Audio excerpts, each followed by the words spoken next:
next topic is in regards to fracking and earthquakes. I glanced at this ahead of time. As a medical doctor and a health science student all my life, I looked into this ahead of time, and I looked at some of our next speakers, Dr. Peter Clark, and some of his publications. Immediately realized that the petroleum engineering business sciences are just as overwhelming as the medical field, and I'm very happy to hear this next talk. So our next speaker is a professor and Sampson Investment Chair and Petroleum Engineer at Oklahoma State University. This is Dr. Peter Clark.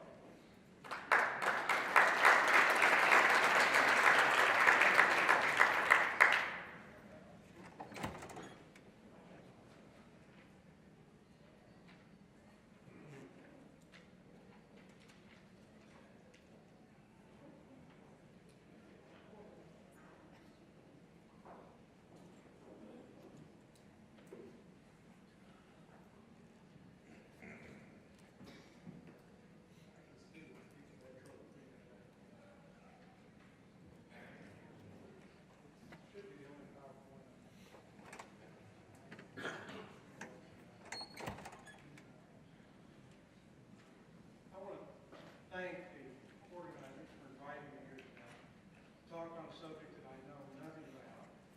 It's fracturing and earthquakes. It could be the world's shortest talk because, at least in the United States, fracturing and earthquakes are not connected. I've got a slide right toward the end of the talk that shows that may not be true again. But so far, there doesn't seem to be any connection. Yeah, that's it. Yeah.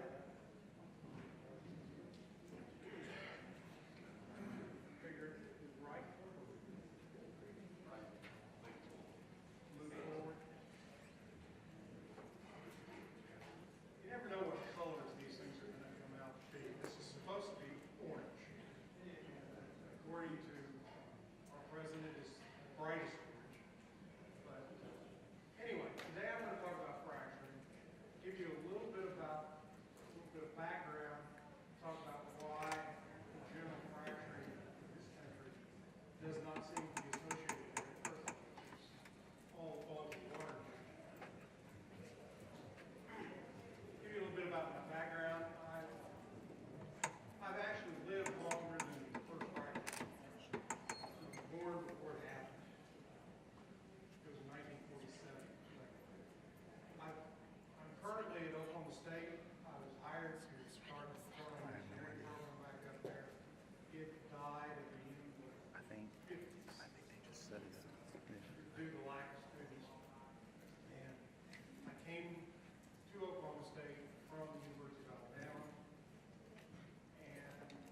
But I went to the University of Alabama from the University of Tulsa, so I've been around. I grew up in the Medford, which is over in north central Oklahoma, where all the earthquakes are. So,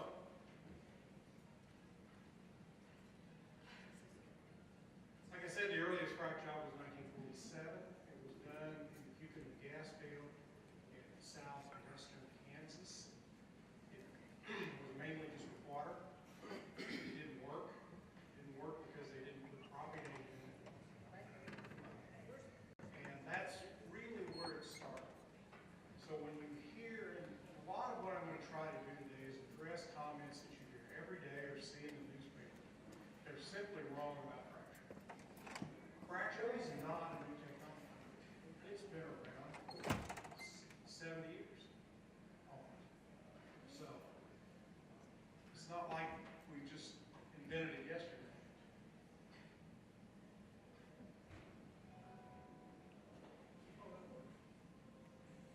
You had proppant. In this part of the country, it's mainly sand. You get into deeper wells, they use ceramics and things like that. The problem is if you leave the proppant out, and they are actually discovering that in a lot of shale well fracturing, where they haven't been putting a lot of proppant in, that proppant helps. Talk to some people from Continental Resources, and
been a source of problems. This is what probably is a moderately sized frac job in shale well. These things run up to 4 million gallons or so. The job probably took 30 days just to haul the water out to location. These things are massive. But the water that people blame on earthquakes, they keep talking about frac water, the return water, is only a small part of the water that's produced. It's the 8 or 10 barrels per barrel of oil that you get. It gets reinjected and causes the earthquake problems. And so people just don't understand where the problem is coming from. I'm going to kind of skip over this slide. We're running a little late this morning. But this is basically what happens during a frac job. You bring the pressure up, start pumping fluid, you bring the pressure up. At some point in time, the rock fails. And one of the most interesting things that I found out early on when I started learning about fracturing was that the rock doesn't fail because of you're crushing it. It fails in tension. It's like taking a piece of paper and pulling it apart. Tensile stresses build up in the rock can't contain those tensile stresses, and it fails. And what results is a fracture that looks like this. It has height and length. It has a width that is wide at the wellbore and narrow at the tip. It has an orientation, which means is it vertical, is it horizontal, or somewhere in between.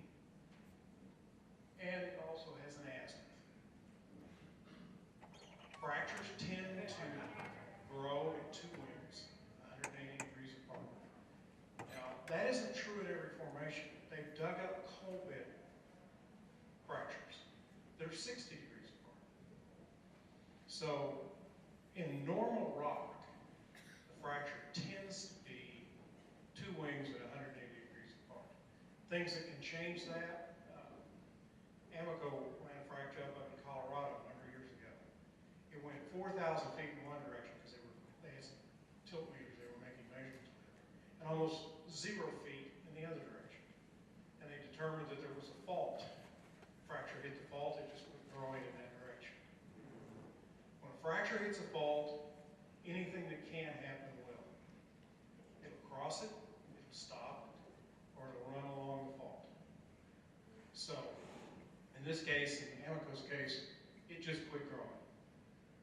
But for the most part, they go in opposite directions. As part of the fracturing process, you put sand or proppant in there. You hope that it gets deposited in your producing formation, and then you want to flow it back. And before you flow the fluid back, you've thickened it up so you can carry the sand. You want to break the fluid. You want to reduce the viscosity of it, and they use things like they're called breakers.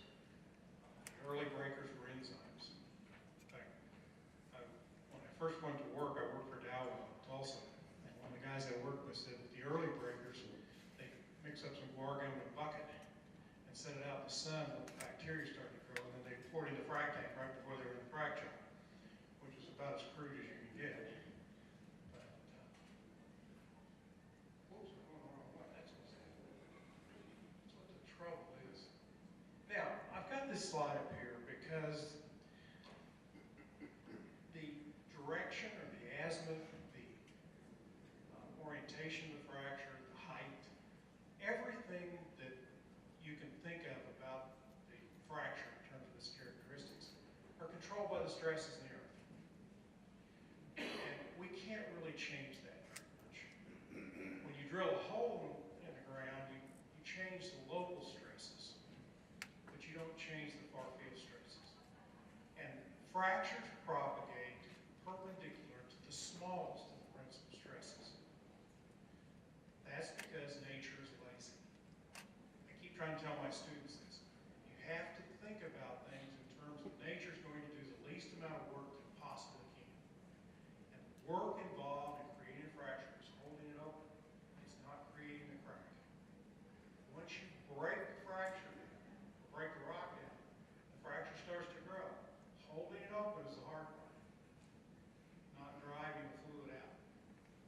so, because you're perpendicular to the least principal stress, the easy thing to do is to hold it open. So that in most cases, in wells that are deeper than a couple thousand feet, fractures are vertical. In wells that are shallower than that, they can be horizontal. Occasionally you see one go along a bedding plane that's maybe 5,000 or 6,000 feet. That's just kind of a fluke. But the horizontal stresses tell you which way the fractures go. If you're going to drill a horizontal well, so you drill down, you drill horizontal, you want to drill into the highest of the principal stresses, because the weakest one, you want your fractures going perpendicular to your horizontal well. You don't want to go parallel. And so, knowing about the stresses is very important in understanding.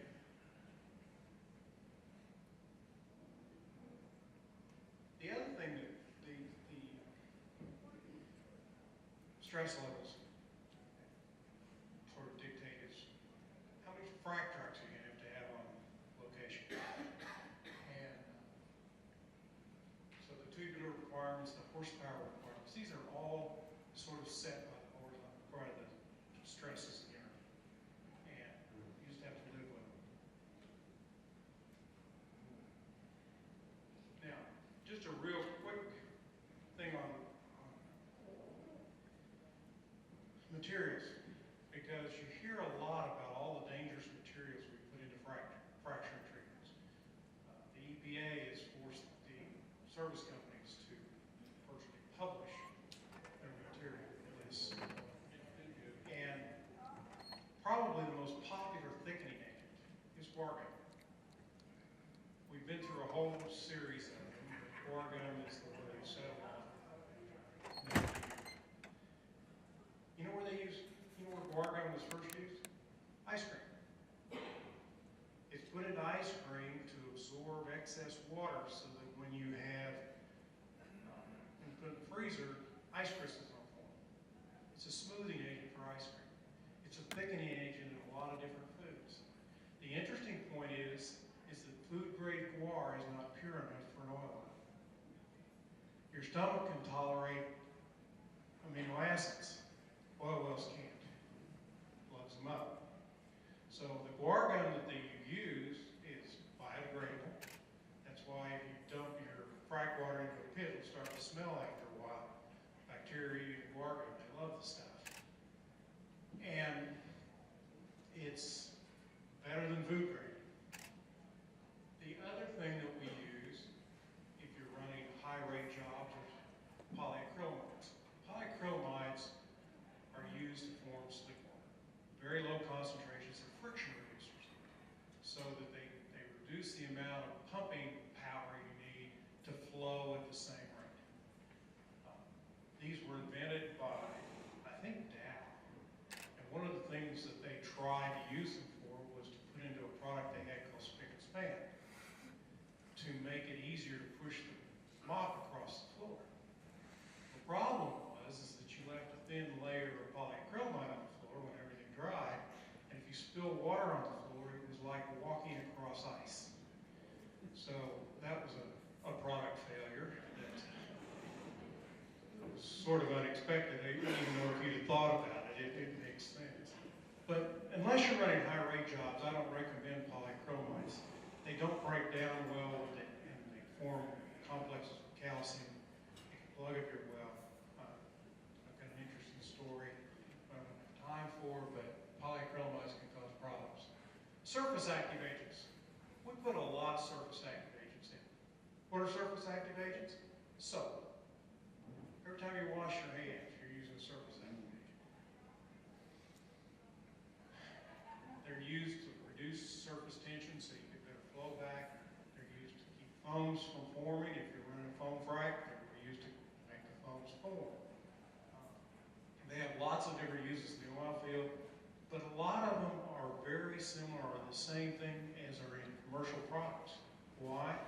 Because the volumes of these things that the oil business uses is so small that they would be very, very expensive if the personal care products, if they weren't using a personal care industry or in the bathroom that sort of thing.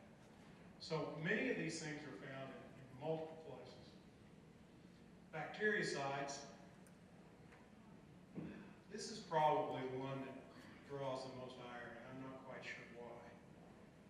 Most frack water has got bacteria in it. You don't pump bacteria in your well. Just put a bactericide in, it kills bacteria. We use bactericides around the house all the time, whether you realize it or not. Breakers, like I said, enzymes were the first ones. Most popular in wells that are above about 120 degrees Fahrenheit, something called sodium persulfate or potassium persulfate. These are nice. They're one of the few oxidizing breakers that if you mix it up with organic compounds and hit it with a hammer, it doesn't blow the head of the hammer off. So it's safe to handle. It doesn't really activate until 120 degrees. And when you flow it back, it comes back as a sulfate. So, and then propping agents, sand, ceramics. They also use, believe it or not, coated walnut hulls. There have been a whole list of things you try as proppants, but the coated walnut hulls float. And so they are easier to transport through the formation. Somebody, when I gave that talk in front of lawyers, a guy from the cabinet asked me what I would tell somebody about the stuff we put in fracturing fluids. And my comment was, it's probably better than the stuff you use to clean your bathroom with. Okay? It's simply, these are common chemicals that are found everywhere. Well, another place people gripe about are the carcinogens. Well, the carcinogen they're talking about is diesel. Now, I grew up on a farm. I've probably taken the equivalent of many, many baths of diesel, cleaning stuff up. And we're producing oil, for God's sake. Where does diesel come from? So, if you pump a little diesel in, it's not going to make that much difference. The other thing that we do, and most people don't understand, is to increase the viscosity and the temperatures to build a fracturing fluids, we cross-link them. Now, if you've mixed an epoxy, you have a resin and you have a hardener. The hardener is simply a cross-linker. And what happens is you get a three-dimensional reaction between the polymer molecules that forms, in the case of epoxy, a very rigid material. In the case of a water-soluble polymer, it's a much looser material. It's not quite as rigid. It's not like gel. Not quite as gel as gel.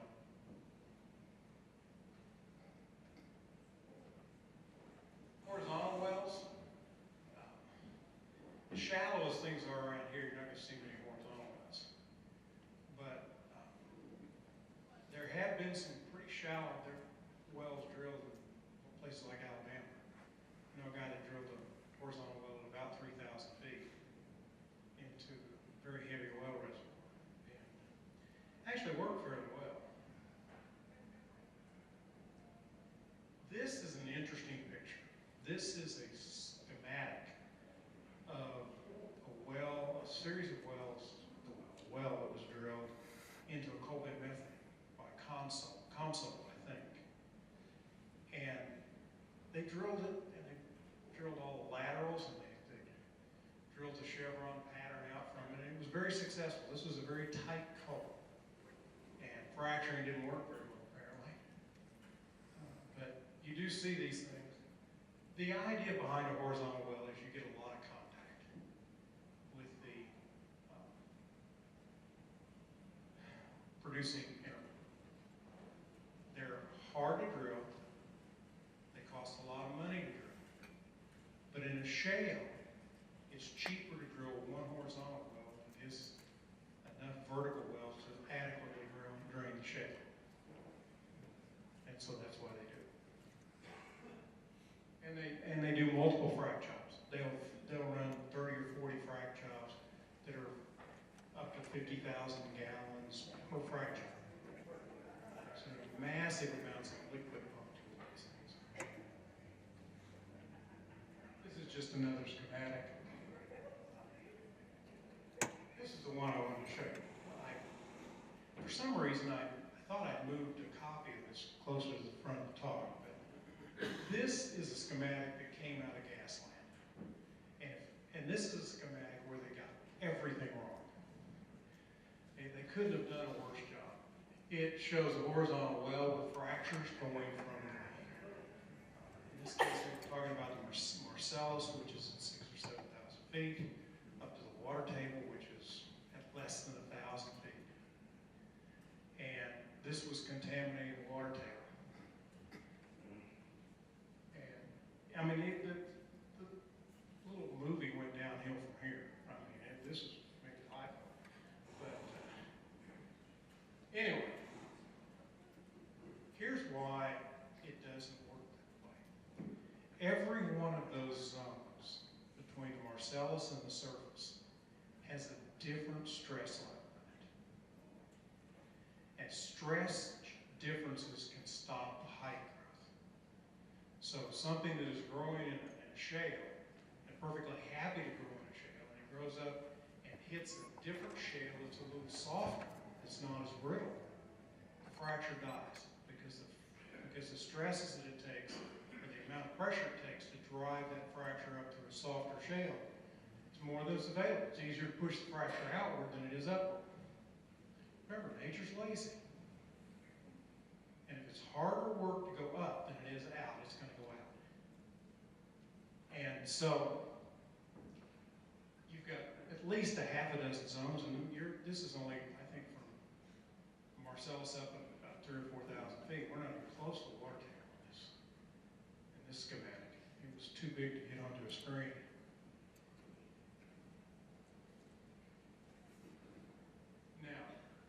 About to come to the end. I would encourage you to quit spelling fracturing with a K. And actually, there was an article in Science magazine that got it right. It was about the first article that anybody wrote in Science magazine about fracturing. And the author got it right. And after that, they haven't got it right since.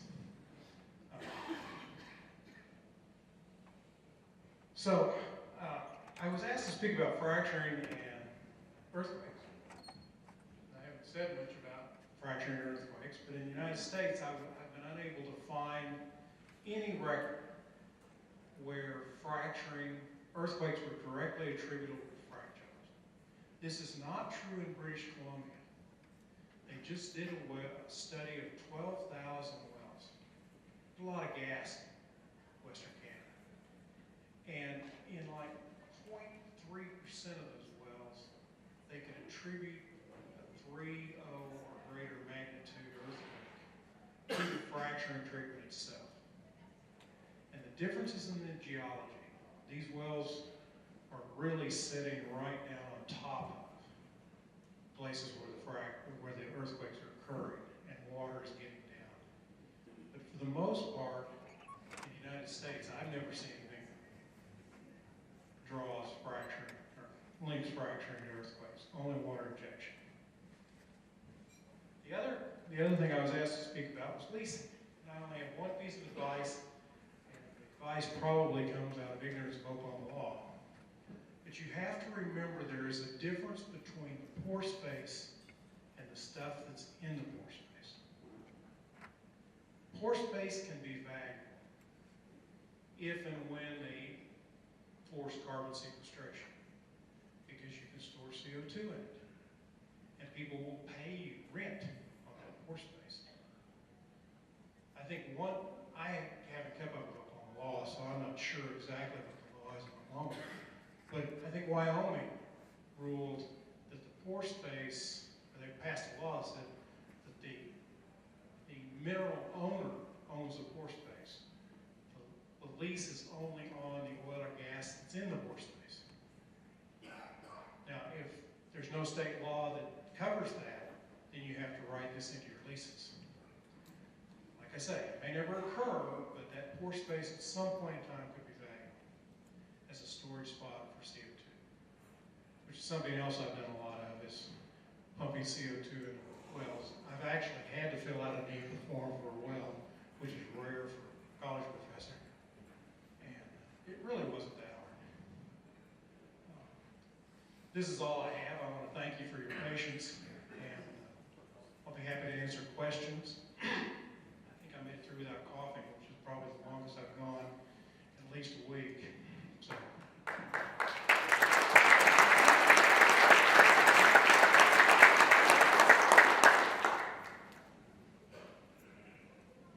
Don't be afraid. I don't yell at people. I do. We're not gonna worry about what the state says. It's a federal element that we have to be showing initiative of our uniqueness. Well, but I don't think the federal government's made any decision on this either, because they leave most of it to the states. I wanted you to say that, not me. Well, I mean, I'm just telling you, there's a difference between a pore space and stuff that's in it. We own them both. That's Like a good. royalty owner. Well, not if it's specifically specified. This is where the whole thing's been thrown into the courts, because most states don't distinguish between the pore space and the stuff that's in it in a lease. So if you don't put it specifically in the lease, then it's going to go to court, and then you don't know what's going to happen. So put it in the lease. It's only a line.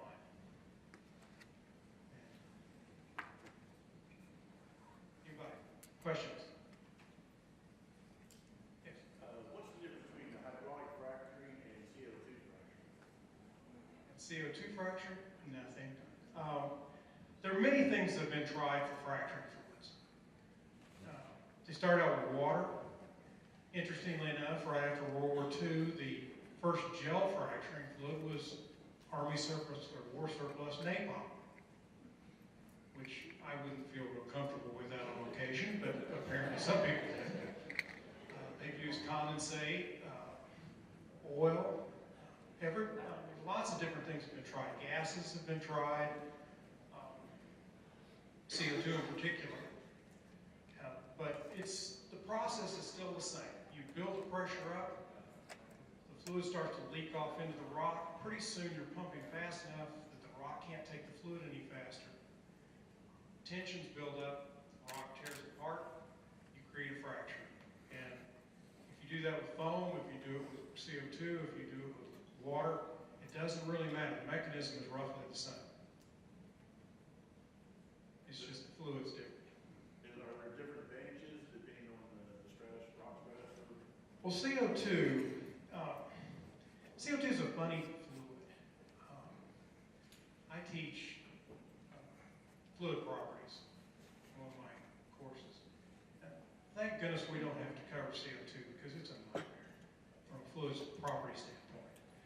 But one of the problems with CO2, you have to be very careful, is it interacts poorly with some crude oils. It will cause asphaltene precipitation, and there are things that, they're sort of monsters that you don't want to await by pumping CO2. In some wells, it works just fine. If you're going to use CO2 or nitrogen, either one, I think it works better as a foam than it does as just a fracturing fluid itself. But my only caution with CO2 is just test it with your oil first, because you can precipitate.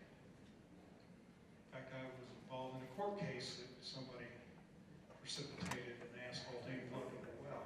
The problem was they did it on purpose. That study that you pulled Yeah. out of Canada, have you studied the study to see if you believe it? I just saw the first, this thing just came out.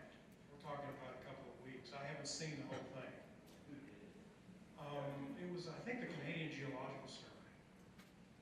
But they just took the data from all these wells, and they were pretty honest about it. What I read, it seemed like they didn't go out of their way to find specific instances, and they limited themselves to earthquakes greater than 3. You have to understand, they're talking about there hasn't been any earthquakes in the area causing damage, but the only thing that caused damage to it is the trees. If you've ever been in western British Columbia, north of Vancouver, there isn't much there. And so, my gut feel is it was pretty decent stuff.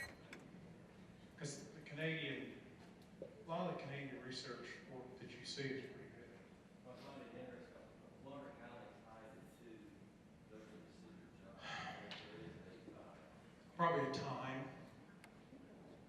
In other words, I don't know for sure, but, you know, if it occurred very quickly. It's really concerning when you start talking that kind of stuff, because our livelihood in this little county, better, we depend on tractor trailer to make it go. Oh, I understand. I don't think you're gonna have a problem. I really don't, not unless you're sitting right on top of the basement rock, which you're not. And most of the earthquakes occur someplace else besides the zone that was in fracture.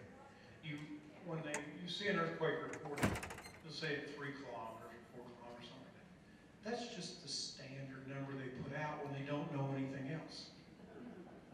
I mean, you gotta say something, so they just pick 3 kilometers. And it's sort of like the EPA. I'm old enough to remember when they started the EPA. And the way they picked levels that you could dump, let's say, hydrofluoric acid. You could dump more hydrofluoric acid in a creek than you could hydrochloric. Now, hydrofluoric's a lot harder on a fish, but they based it on the amount that was produced yearly in the United States. And since we produce more hydrochloric than hydrofluoric, you could dump less of it in the creek. The other metric that they used was how accurately could they measure it. If they had something that could measure parts per million, then that was the limit. Now, the problem has been is that they've gotten better at measuring, and now we've gone from parts per million to parts per billion. And if they keep at it, it won't be long until they get to parts per trillion. But no, I don't think you're going to have a problem. I just don't connect fracturing. And they said it has never been connected to fracturing in the United States. So, yes. Do you know whether or not there's any federal government studies ongoing right now in the United States to link the fracking effort? I don't even know that the Canadian study was meant to link fracturing to earthquakes. They were just trying to figure out why it was happening. And what they found was, in most cases, it was injection wells. And I think that where we're getting to in this country is that injection wells are the problem. I mean, they had an earthquake problem in, this isn't new. They had an earthquake problem in Denver because there was a military base, I can't remember the name of it. It was right outside southeast of Denver, and that had a bunch of radioactive material they needed to get rid of.